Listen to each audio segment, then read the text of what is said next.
이 새벽에 함께 은혜 받을 하나님의 말씀 창세기 3장 21절입니다.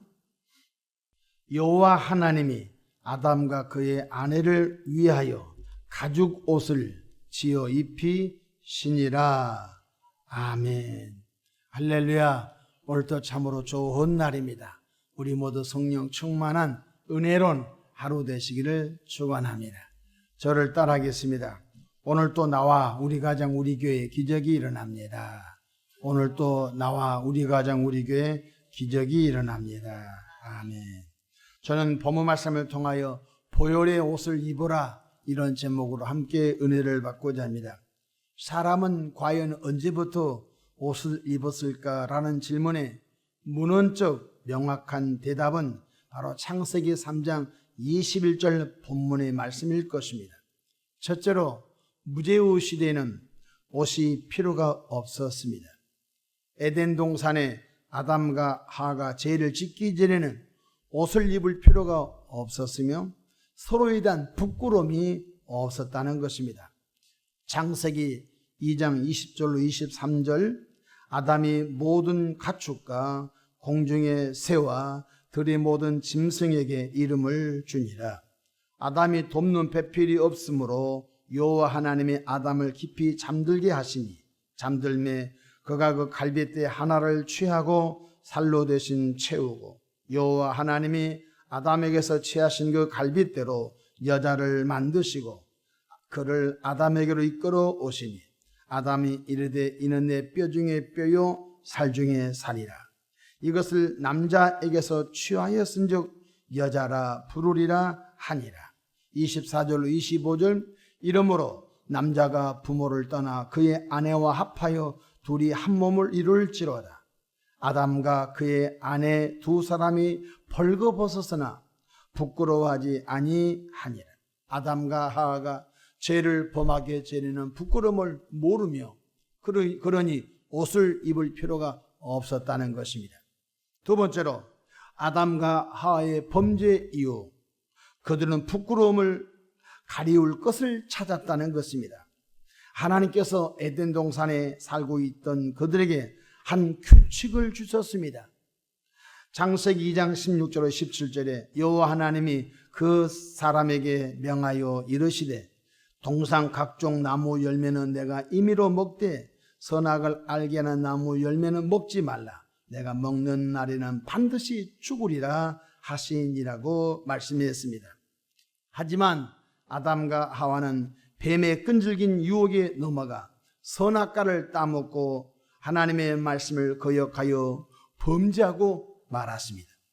하나님의 말씀을 범죄한 그들에게는 부끄러움이 찾아왔고 그 부끄러움을 가리울 무화과 나무를 따서 그 부끄러움을 가리웠다는 것입니다.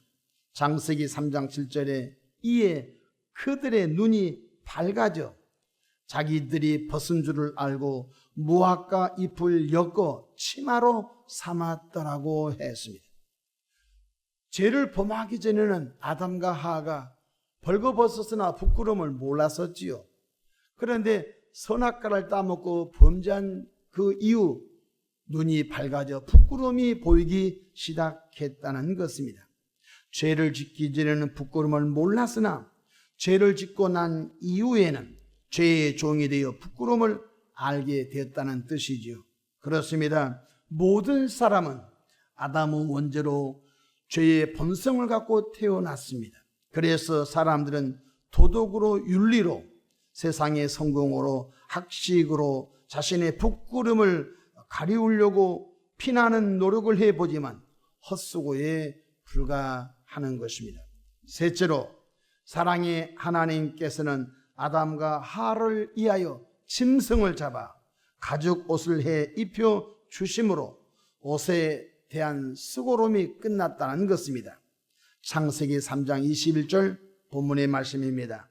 여호와 하나님이 아담과 그의 아내를 위하여 가죽 옷을 지어 입히시니라고 했습니다. 여기서 가장 부드러운 가죽 옷이 바로 1년 미만의 어린 양이라는 사실을 알아야 합니다. 그렇습니다. 사랑의 하나님께서 하나님의 어린 양 예수 그리스도를 이 땅에 대속제물로 보내주셨습니다. 요한복음 1장 29절에 이튿날 요한이 예수께서 자기에게 나오심을 보고 이르되 보라 세상 죄를 지고 가는 하나님의 어린 양이로다. 세례 요한은 예수를 볼 때 저분이 세상 죄를 짊어지고 갈 하나님의 어린 양이라고 고백하고 있습니다.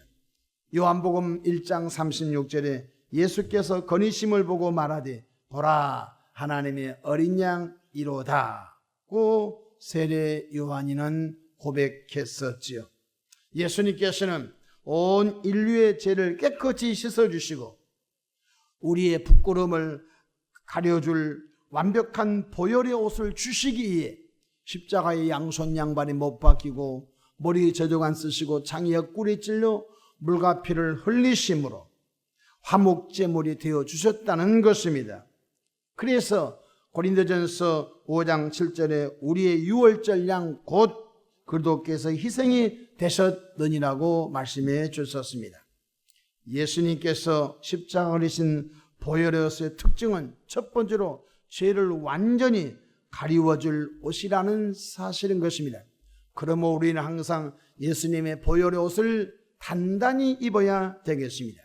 둘째로 우리를 의로운 하나님의 자녀로 새롭게 하실 옷이 보혈의 옷이라는 것입니다.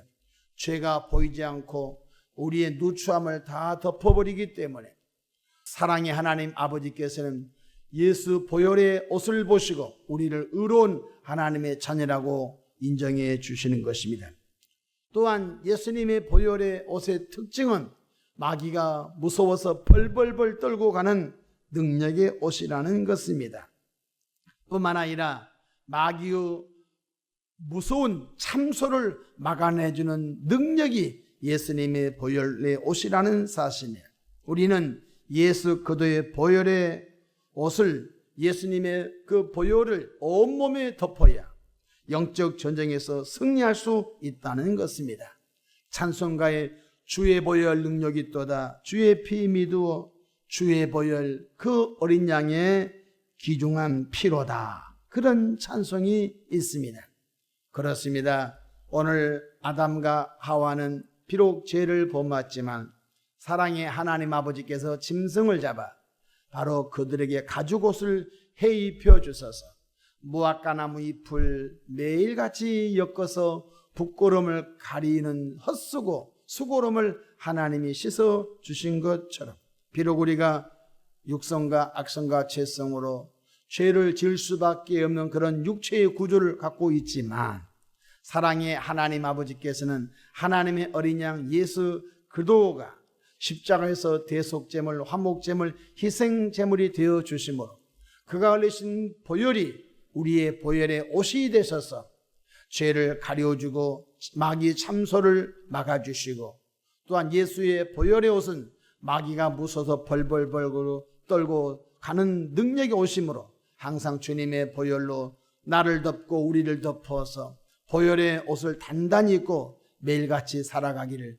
주님의 이름으로 축복합니다. 기도하겠습니다. 좋으신 사랑의 하나님 아버지 은혜와 사랑을 감사합니다. 날마다 주님의 보혈의 옷을 단단히 입고 나가게 하옵소서. 오늘도 주님의 보혈을 의지하고 주님의 보혈을 선포하고 주님의 보혈 속에 살아가는 복된 하루가 되게 축복하옵소서.